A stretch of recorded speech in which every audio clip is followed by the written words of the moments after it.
Hello friends, welcome to our channel.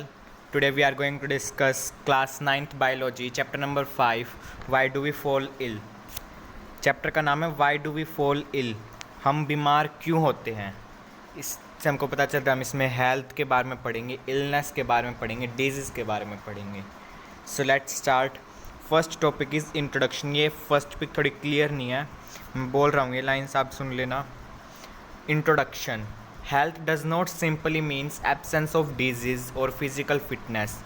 Health का ये मतलब नहीं होता कि उसके अंदर कोई भी इंसान के अंदर डिजीज़ नहीं और वो फिज़िकल फिटनेस है उसके अंदर। हेल्थ का ये मतलब होता है it could be defined as state of complete physical, social and mental well being. Health का मतलब है कि इंसान फिज़िकली भी फिट है, सोशली भी फिट है और मेंटली भी फिट है, उसको हम बोलेंगे health. Now we will discuss personal and community issues in relation to health। Health से रिलेशन में, हेल्थ के रिलेशन में पर्सनल और कम्युनिटी इश्यूज़ कौन कौन से आते हैं। फर्स्ट तो पॉइंट आ जाएगा पब्लिक हेल्थ सर्विसेज। जैसे कि अगर हम क्लीन एनवायरनमेंट में रहेंगे, हमारा सराउंडिंग्स क्लीन होगा तो हम डिजीज़ के आउटब्रेक से बच सकते हैं। अगर हमारा आसपास का वातावरण गंदा होगा, इधर उधर कूड़ा होगा, तो उससे क्या होगा, स्मेल आएगी उसमें से और उससे भी बहुत सारे डिजीज़ होते हैं, वे हम पढ़ेंगे उससे कौन कौन से डिजीज़ होते हैं। Second point is economic status of an individual. Good economic condition and job are essential for maintaining good health of an individual. इसमें यह आ जाएगा कि इंसान की इकोनॉमिक कंडीशन गुड होनी चाहिए। अगर इंसान पुअर होगा तो अपनी हेल्थ को कैसे मेंटेन करेगा, वो खाएगा ही नहीं कुछ, पुअर के पास खाने के लिए कुछ नहीं है, वो खाएगा ही नहीं, तो उसकी हेल्थ पे भी अफेक्ट पड़ेगा। Third point is social equality and harmony. Good health is required for participating in one another's joys and sorrows. अगर हमारी हेल्थ अच्छी है तभी हम दूसरों की हैप्पीनेस में, सोरोज़ में शामिल हो सकते हैं। मान लो आप बीमार हो गए और आपके पड़ोस में कहीं कुछ फेस्टिवल हो तो आप वो मनाने कैसे जाओगे। Fourth point is personal hygiene. It includes personal clean lines such as cleaning of teeth, taking bath regularly, taking care of eyes, breathing through nose, wearing cleaned clothes etc. Personal hygiene में आ जाएगा कि इंसान अपना खुद का कितना ध्यान रखता है। जैसे कि रोज़ सुबह उठ के टीथ को क्लीन करना, रोज़ नहाना, रोज़ आइज़ की केयर करना, नोज़ से भी ब्रीथिंग करना और साफ़ सुथरे कपड़े पहनना, तभी तो वो हेल्दी रहेगा। तो ये थे कुछ पर्सनल और community issues. Now we will discuss about disease. Dis means without, ease means comfort, यानी विदाउट कंफर्ट। डिजीज़ में आपको कंफर्ट थोड़ा ना मिलता है, विदाउट कंफर्ट ही रहते हो आप। तो डिजीज़ की डेफिनेशन हम देखेंगे। A disease can be defined as any condition that may lead to discomfort, distress, health problems और death of the affected person. Disease को हम किस तरीके से डिफ़ाइन कर सकते हैं कि डिजीज़ एक ऐसी कंडीशन है जिससे हमको डिसकम्फर्ट होगा, हम डिस्ट्रेस रहेंगे और भी हेल्थ प्रॉब्लम्स हो सकते हैं हमको, या फिर किसी पर्सन की डेथ हो जाए किसी डिजीज़ के कारण। Now we will see causes of disease. Disease के कॉजेज़ हम दो टाइप्स में डिस्कस करेंगे, immediate cause, contributory cause. Immediate cause, organisms like virus, bacteria and other microorganisms can cause disease in a person। immediate cause यानी जो cause का first level हो, इसके अंदर एक्सटर्नल एजेंट्स आएंगे, जैसे कि जो डिजीज़ हमको वायरस, बैक्टीरिया और अदर माइक्रो ऑर्गेनिज्म से हो वो होंगे immediate causes. Contributory causes, contributory causes हमसे रिलेटेड है, पर्सनल से, unhealthy conditions, improper public services, poverty और जेनेटिक डिफरेंसेस, ये आ जाएंगे आपके कॉन्ट्रीब्यूटरी कॉजेज़ में। Next is types of disease. Disease कितने टाइप्स के हो सकते हैं। डिजीज़ मेनली दो टाइप्स के हो सकते हैं, कॉन्जेनिटल डिजीज़, एक्वायर्ड डिजीज़। फिर हम एक्वायर्ड डिजीज़ को और दो पार्ट में डिवाइड करेंगे, इन्फेक्टियस और कम्युनिकेबल डिजीज़, नॉन इन्फेक्टियस और नॉन कम्युनिकेबल डिजीज़। उसके बाद हम नॉन इन्फेक्टियस डिजीज़ को चार पार्ट में डिवाइड करेंगे, degenerative disease, deficiency disease, allergies, cancer. तो अब हम देखते हैं congenital disease. These are disease which are present since birth, यानी ये वे बीमारियां हैं जो हमको बर्थ से ही, जन्म से ही होती हैं, जैसे कि hole in heart of an infant, किस जो कोई अभी अभी बर्थ लिया इसने, उसमें पहले से भी कुछ बीमारी होती है जैसे उसके हार्ट में होल हो। अब आता है एक्वायर्ड डिजीज़। ये वे डिजीज़ होते हैं जो हमको बर्थ के बाद होती है।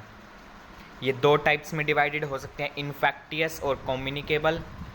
इसके बारे में हम देखेंगे। The disease which can be transmitted from diseased person to healthy persons by means of infectious agents. Infectious और कम्युनिकेबल डिजीज़ में आपकी वे डिजीज़ आ जाएंगी जो किसी डिजीज्ड पर्सन से, यानी कोई बीमार है तो उससे हेल्दी पर्सन में फैल जाए वो डिजीज़, उसको हम बोलेंगे इन्फेक्टियस और कम्युनिकेबल डिजीज़। प्रेजेंट एग्जांपल लूँ मैं तो प्रेजेंट एग्जांपल है कोविड-19। कोरोना वायरस किसी डिजीज्ड पर्सन से ही हेल्दी पर्सन में ट्रांसफ़र होता है। तो ये हो गया आपकी इन्फेक्टियस और कम्युनिकेबल डिजीज़ में। और भी इसके एग्जांपल है ट्यूबरकुलोसिस, जिसको हम टीबी बोलते हैं, measles, malaria etcetera. Next is non infectious और नॉन कम्युनिकेबल डिजीज़।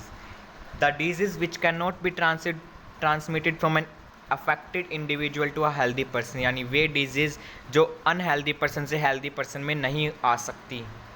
एग्जाम्पल हो जाएंगे इसके high blood pressure, cancer, allergy, obesity. अब हम नॉन इन्फेक्टियस डिजीज़ को फर्दर डिवाइड करेंगे 4 पार्ट्स में। Degenerative disease. डीजेनरेटिव डिजीज़ का एग्जाम्पल हो जाएगा heart failure. Deficiency disease, deficiency या जो किसी डेफिशिएंसी से हो हमको, जैसे कि विटामिन B12 की डेफिशिएंसी से एनीमिया होगा, डेफिशिएंसी ऑफ विटामिन B से बेरी होगा। Third is allergies. एलर्जी भी होते हैं किसी को धूल से एलर्जी है, इस तरीके से एलर्जीज़। कैंसर, कैंसर में जैसा आएगा ब्रेस्ट कैंसर हो जाएगा, ल्यूकेमिया एक्सेट्रा, ये हो जाएंगे आपकी non infectious disease. Now we will see allergies को एजेंट्स कॉजिंग डिजीज़, यानी डिजीज़ हमको कौन कौन से एजेंट्स से होती है। Bacteria, fungi, protozoa and worms, mainly ये 4 एजेंट्स हैं।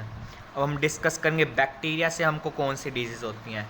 बैक्टीरिया से हमको हो सकते हैं कफ हो सकती है, टाइफाइड हो सकता है, कोलीरा हो सकता है, एंथ्रेक्स हो सकता है। ये 4 डिजीज़ और एक्सेट्रा और भी बहुत सारी हमको बैक्टीरिया से हो सकती हैं। फंगी से हमको कौन कौन से डिजीज़ हो सकती हैं, athlete's foot, ringworm etcetera. मैं मेन डिजीज़ बता रहा हूँ, बस यही आते हैं पेपर में से mainly. Third is protozoa. Protozoa से हमको एमोइबियासिस, काला अजर, मलेरिया, अफ्रीकन स्लीपिंग सिकनेस, ये 4 डिजीज़ मेन हो सकती हैं प्रोटोजोआ से। वॉर्म्स से हमको भी डिजीज़ हो सकती है, राउंड वॉर्म्स से हो सकती है, पिन वॉर्म्स से, हुक वॉर्म्स से and tapeworms. Now we will see modes of transmission of disease, यानी एक इंसान से दूसरे इंसान में डिजीज़ किस तरीके से फैलती है, उनका मोड क्या होता है। इसमें 5 मोड आ जाएंगे। बाय एयर से भी ट्रांसफ़र हो सकती है, वाटर एंड फूड से भी हो सकती है, डायरेक्ट फिजिकल कांटेक्ट से भी हो सकती है, ब्लड टू ब्लड कांटेक्ट से हो सकती है, एनिमल्स और वेक्टर बोर्न डिजीज़ हो सकती है। बाय एयर की मेनली कौन सी डिजीज़ है, कॉमन कोल्ड एयर से होती है। हमको ठंडी हवा चल रही है और हम ठंडी हवा में घूमते रहे तो हमको कोल्ड हो जाएगी, तो एयरबोर्न डिजीज़ हो गई। और इससे कौन कौन सी बीमारियाँ हो सकती हैं एयर से, कॉमन कोल्ड तो हो गया, pneumonia, TB, diphtheria etcetera. Second point is by water and food. By air में आप कोविड-19 भी लिख सकते हो, मास्क लगा रहे हैं हम तो एयर से फैल सकती है वो disease. By water and food, water और फूड से भी कोई बीमारियां हो सकती हैं, cholera, typhoid, hepatitis A, jaundice, diarrhoea etcetera.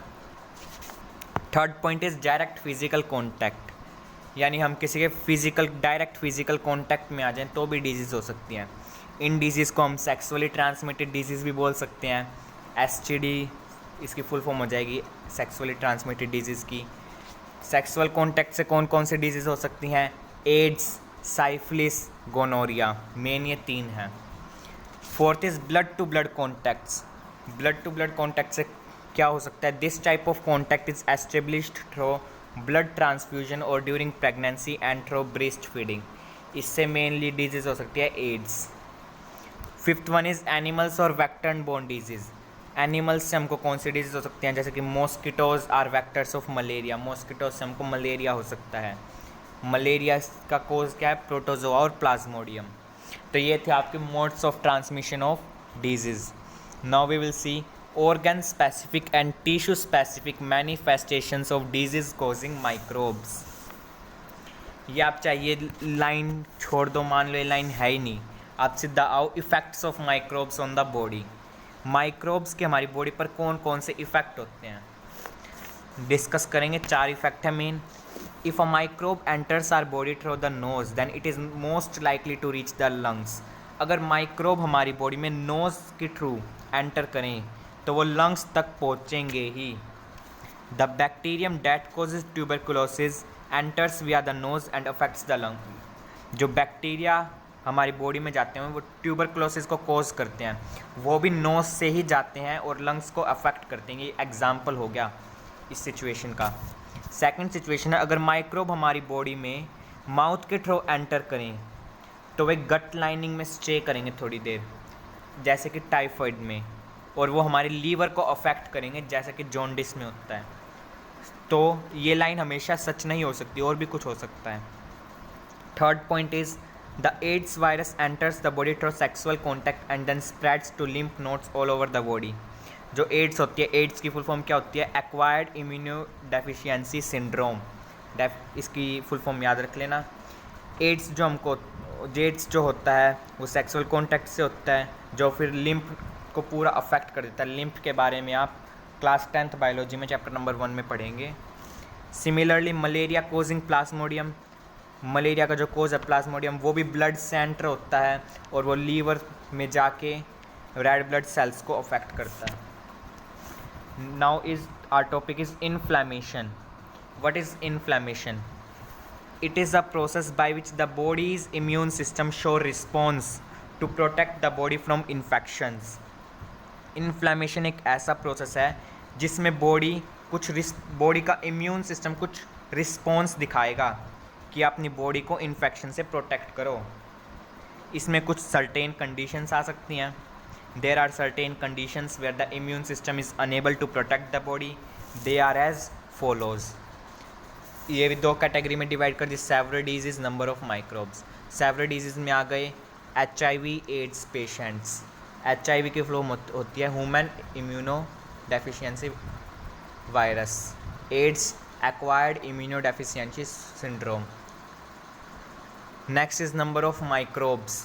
If the number of microbes is large then the disease can B life threatening. अगर हमारी बॉडी के अंदर लार्ज नंबर में माइक्रोब्स चले गए तो वो डिजीज़ खतरनाक हो सकती है, यानी उससे डेथ भी हो सकती है किसी की. Next is principles of treatment. Treatment के कौन कौन से प्रिंसिपल हैं? First is by reducing the effect of disease without killing the infectious agents. यानी इन्फेक्टियस एजेंट्स को ना मार के सबसे पहले डिजीज़ का इफ़ेक्ट रिड्यूस करा हमने बॉडी में. ये कैसे हो सकता है कि हमने मेडिसिन्स दे दी पेशेंट को ताकि फीवर पेन ना हो.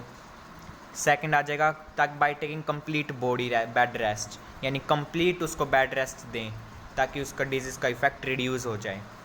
Second point is by eliminating और killing the cause of the disease. Second cause है कि हम जो डिजीज़ उसके अंदर इन्फेक्टियस एजेंट्स गए हम उन्हीं को किल कर दें. तो ये हो सकते हैं आपके 2 principles of treatment. Now next topic is principles of preventing disease. Disease को प्रिवेंट करने के कौन कौन से प्रिंसिपल्स है? फर्स्ट है जनरल वेज, फिर आएंगे स्पेसिफिक वेज. जनरल वेज में सिंपल से आ जाएंगे.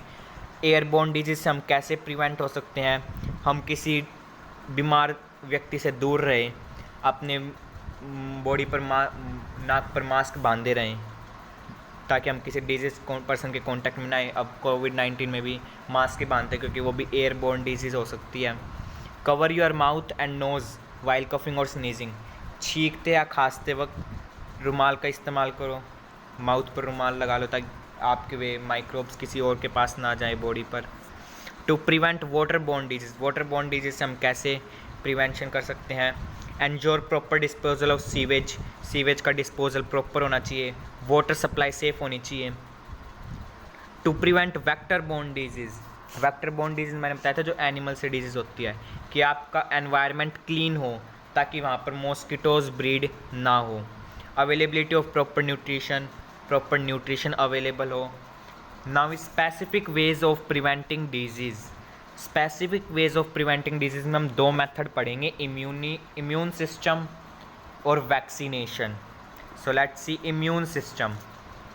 Immune system, it is made up of special cells, proteins and organs which protects the body against microorganisms. Immune system कुछ स्पेशल सेल्स, प्रोटीन्स और organs का बना होता है जो हमारी बॉडी को माइक्रो ऑर्गेनिज्म से प्रोटेक्ट करता है. White blood cells are a part of immune system. White blood cells WBC immune system का ही पार्ट है. These cells destroy disease causing microorganisms. जो वाइट ब्लड सेल्स होते हैं ये माइक्रो ऑर्गेनिजम्स को डेस्ट्रॉय करते हैं. अब एक टर्म आती है antigens. Antigens are foreign substance. Example bacteria, virus that invade our body. ये एंटीजेंस की डेफिनेशन इंपॉर्टेंट है. Now we will see immunity. What is immunity? Immunity is defined as protection of the body against an infectious agent. Immunity का मतलब है हम infectious agent से अपनी body को प्रोटेक्ट करें. इम्यूनिटी डेवलप कर सकते हैं हम ताकि हमारे अंदर कोई भी डिजीज़ भी हो तो हम इम्यूनिटी सिस्टम हमारा स्ट्रॉन्ग होगा तो हम उस डिजीज़ से लड़ सकते हैं. ये दो कैटेगरी में डिवाइड हो सकते हैं, temporary immunity, permanent immunity. Temporary immunity या वो इम्यूनिटी होती है जो शॉर्ट पीरियड ऑफ टाइम के लिए डेवलप की जाती है. Example cholera vaccine. इसमें इम्यूनिटी 6 मंथ के लिए लास्ट होती है. Second is permanent immunity. ये वो इम्यूनिटी होती है जो पूरी लाइफ तक चलती रहती है. Example small pox vaccine. Small pox की जो वैक्सीन होती है वो इम्यूनिटी को पूरी लाइफ के लिए बढ़ा देती है. Second process is vaccination.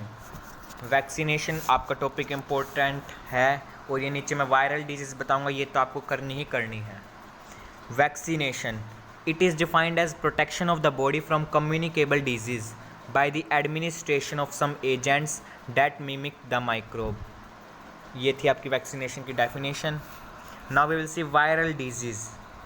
Viral disease, bacterial disease, protozoan disease and worms disease. So we will first see viral disease. Jaundice या हेपाटाइटिस. इन दोनों के डिजीज़ के पैथोजेंस कौन कौन से होते हैं?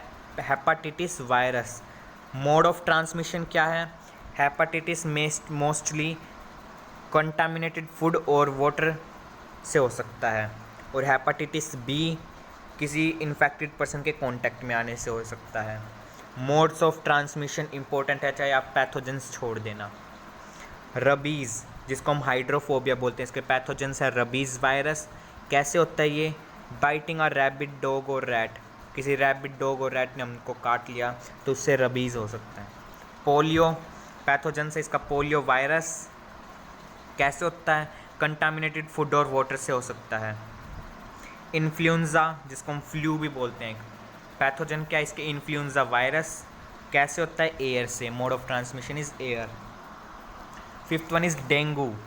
पैथोजन क्या है इसका? वायरस. डेंगू 2 टाइप का हो सकता है, dengue fever, dengue haemorrhagic fever. Sixth one is chicken pox. इसका पैथोजन क्या है? Varicella virus.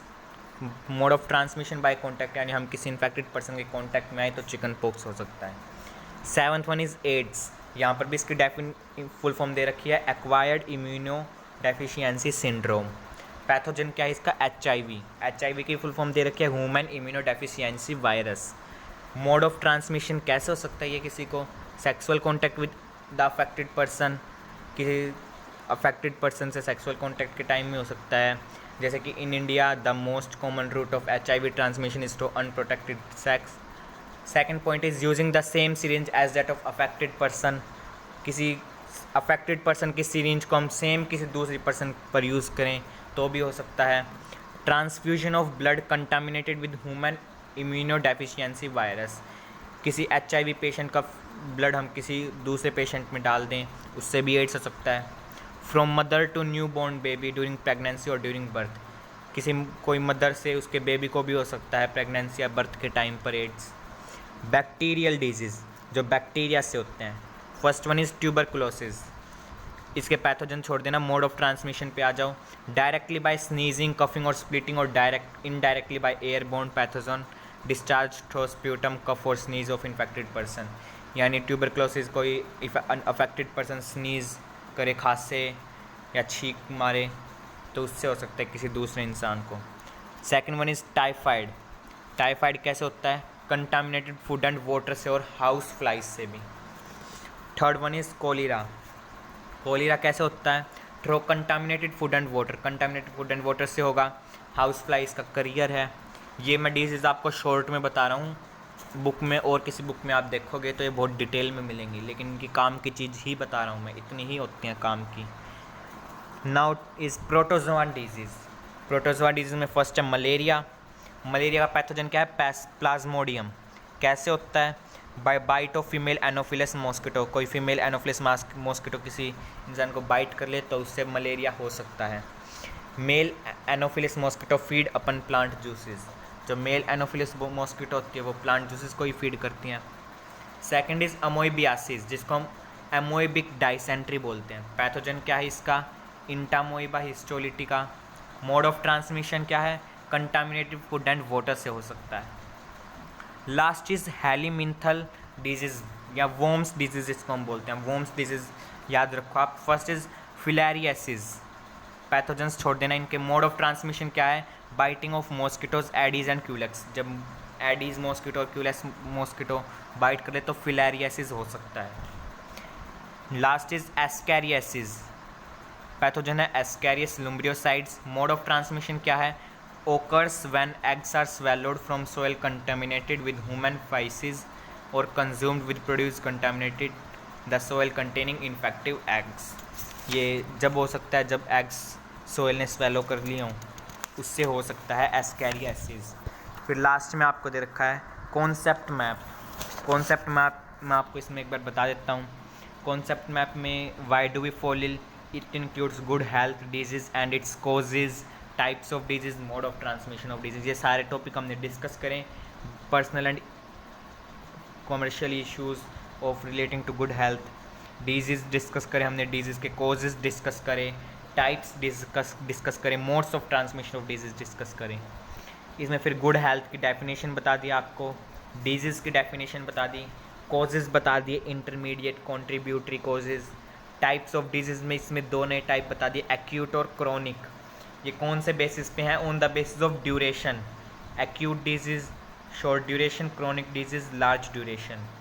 एग्जाम्पल हैं एक्यूट डिजीज़ के cold fever, chronic disease diabetes, cancer. फिर नेचर के टाइप पर मैंने बताई थी congenital, bacterian, protozoa, helminthic disease. Modes of transmission मैंने आपको बता दिए, by air, by water, food, physical contact, vector borne disease. तो ये था आपका chapter number 5, why do we fall इल। ये जो मैंने लाइन अंडरलाइन कर रखी थी ये इंपॉर्टेंट नोट्स थे, ये आप अपनी नोटबुक में लिख सकते हैं। So guys, thank you for watching this video, and if you like our video then please like, share and subscribe to our channel. You can follow us on Instagram, Bia Topper. I will provide you ID in description. So bye.